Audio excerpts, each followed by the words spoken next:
नमस्कार दोस्तों, PSC fact में आप सभी का बहुत बहुत स्वागत है। आज हम मध्य प्रदेश इतिहास से संबंधित कुछ महत्वपूर्ण प्रश्नों को देखेंगे। तो चलिए टॉपिक को शुरू करते हैं। हमारा पहला प्रश्न है, किसको हराकर मध्य प्रदेश मुगल साम्राज्य का अंग बना?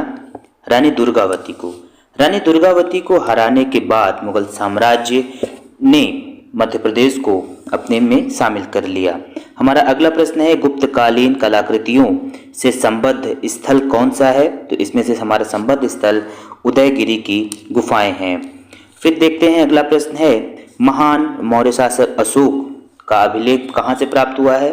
तो गुर्जरा, पानगुराड़िया और सारोमारो, इन सभी जगहों से ये हमारा अशोक का अभिलेख प्राप्त हुआ है। मध्य प्रदेश में गौंड वंश का अंतिम शासक नाहरशाह रहा।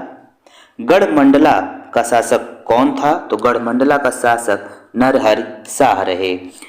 कि नागवंश के शासकों के सिक्के कहाँ से प्राप्त हुए हैं? तो नागवंश के सिक्के विदिशा से प्राप्त हुए। किस दुर्ग को किलों का रत्न और वह भारत का जिब्राल्टर कहा जाता है? तो उत्तर होगा ग्वालियर दुर्ग को। लौह युग के धूसर चित्रित मृत भांड प्रदेश में कहाँ से मिले हैं?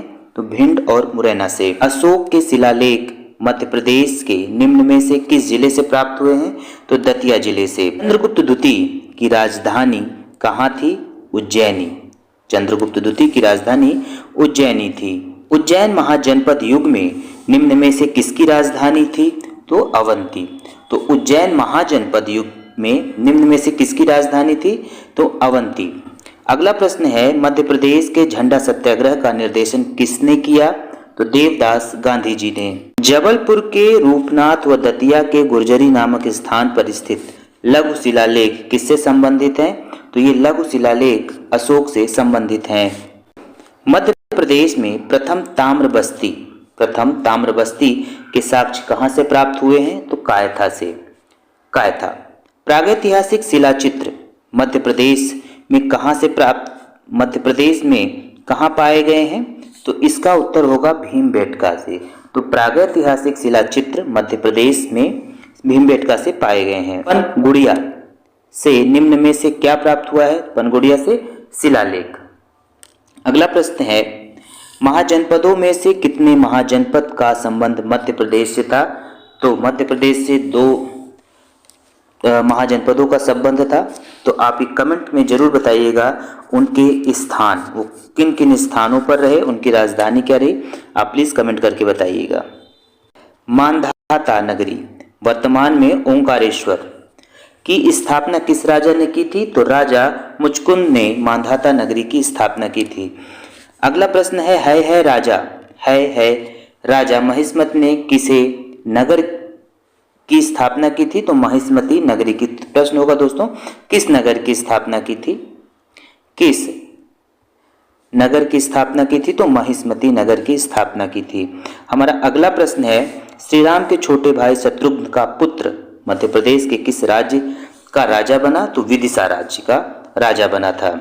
अगला प्रश्न है, अशोक ने विदिशा में सृष्टि की किस पुत्री से विवाह किया था? तो श्रीदेवी से।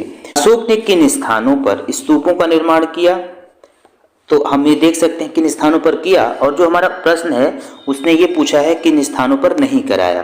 तो भरहुत में कराया है, सांची में किया है, उज्जैनी में किया है, लेकिन विदिशा में इसकी स्थापना स्तूपों का निर्माण नहीं कराया है। आगे बढ़ते हैं, मौर्य वंश के बाद विदिशा पर किस वंश का शासन हुआ? तो किस वंश का शासन हुआ? शुंग वंश का शासन हुआ। अगला प्रश्न है, सम्राट अशोक ने मध्य प्रदेश में किस स्थान पर स्तंभ स्थापित नहीं कराए? दोस्तों, इस तरह के प्रश्न बहुत देखे जाएंगे जिन्हें हमें सावधानी से पढ़ना पड़ेगा।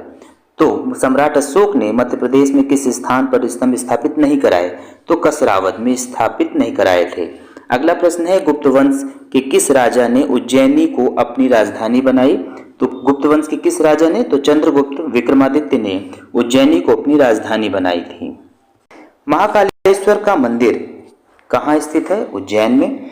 पौराणिक साक्ष्यों के अनुसार किस सदी से नागवंशी राजाओं के अधिकार में विदिशा से लेकर मथुरा तक के समूचा क्षेत्र था? तो किस समय की बात है? 3री और 4थी सदी की। हमारा अगला प्रश्न ये है कि वाकाटक वंश से संबंधित साक्ष्य मध्य प्रदेश के निम्न स्थानों में से कहाँ से प्राप्त किए गए हैं? तो व्याघ्रराज के नचना कुठार सतना और गज अभिलेख पन्ना से। तो वाकाटक वंश से संबंधित साक्ष्य मध्य प्रदेश में किन स्थानों से मिले? एक सतना और दूसरा पन्ना से। आगे बढ़ते हैं। त्रिपुरी में निम्नलिखित में से किसके सिक्के मिले हैं? तो सातवाहनों एवं गुप्तों के सिक्के प्राप्त हुए हैं। दोस्तों, सिक्कों की मदद से जो आर्कियोलॉजिस्ट होते हैं वो ज्ञात करते हैं किसका शासन रहा, कब से कब तक रहा। आगे बढ़ते हैं दोस्तों। भारत का कौन सा क्षेत्र अवंतिका नाम से जाना जाता है? तो मालवा क्षेत्र अवंतिका के नाम से जाना जाता है। नवदा टोली पुरातात्विक स्थल निम्न में से किससे संबंधित है? तो नवदा टोली ताम्र पाषाणीय संस्कृति से संबंधित है। अगला प्रश्न है, गुर्जरा स्थल से अशोक के नाम देवनाम प्रियदर्शी का उल्लेख मिला है। यह उल्लेख निम्नलिखित किस पर उत्कीर्ण है? तो ये एक लघु शिलालेख है। क्या है दोस्तों? लघु शिलालेख पर इसका नाम अंकित है। यह प्रश्न प्रीवियस ईयर में आ चुका है। खजुराहो निम्न में से किसकी राजधानी रही? तो जजाकभुक्त के चंदेलों की धार्मिक राजधानी खजुराहो रही। आगे बढ़ते हैं। गुगेरिया, जहां से ताम्रकालीन सभ्यता के 424 उपकरण प्राप्त हुए, मध्य प्रदेश के किस जिले से संबंधित है? तो यह बालाघाट से संबंधित है। आगे बढ़ें, देखते हैं कि विष्णु के वराह अवतार की झांकी की प्रतिमा निम्न में से किस स्थान पर पाई गई है? तो उदयगिरी की एक गुफा में कहाँ पे, किस जिले में? विदिशा में। हमारा अगला प्रश्न है, किस काल में मध्य प्रदेश का बड़ा भूभाग गुप्त साम्राज्य का अंग रहा? तो 300 से 550। मध्य प्रदेश में आर्यों का आगमन किसके नेतृत्व में हुआ था? तो महर्षि अगस्त्य के नेतृत्व में। सिंधिया ने कहाँ राज्य स्थापित किया? ग्वालियर में।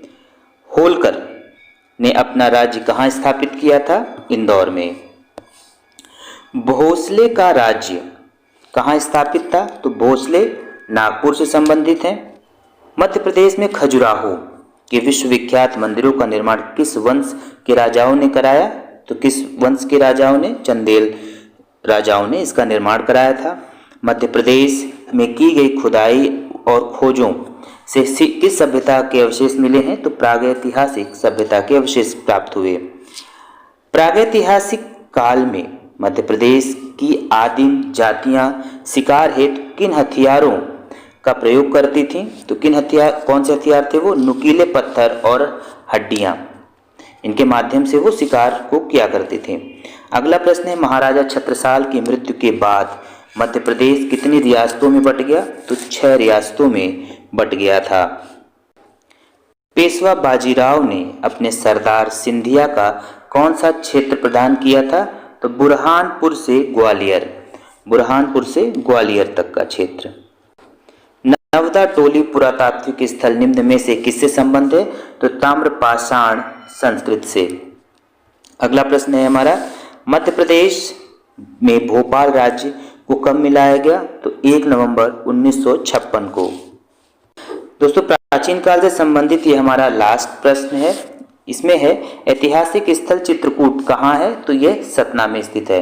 दोस्तों, ये हमारे कुछ 46 क्वेश्चंस रहे। आशा करते हैं आपको पसंद आएंगे और आगामी जो एग्ज़ाम है 17 दिसंबर को, उसके लिए एक फास्ट और क्विक रिवीजन के लिए बहुत अच्छा माध्यम रहने वाला है। इसी तरह हम प्राचीन, मध्यकालीन और मॉडर्न हिस्ट्री के क्वेश्चंस कल तक आपको प्रस्तुत कर देंगे। चलिए इसे यहीं पे समाप्त करते हैं। मिलते हैं नेक्स्ट वीडियो के साथ।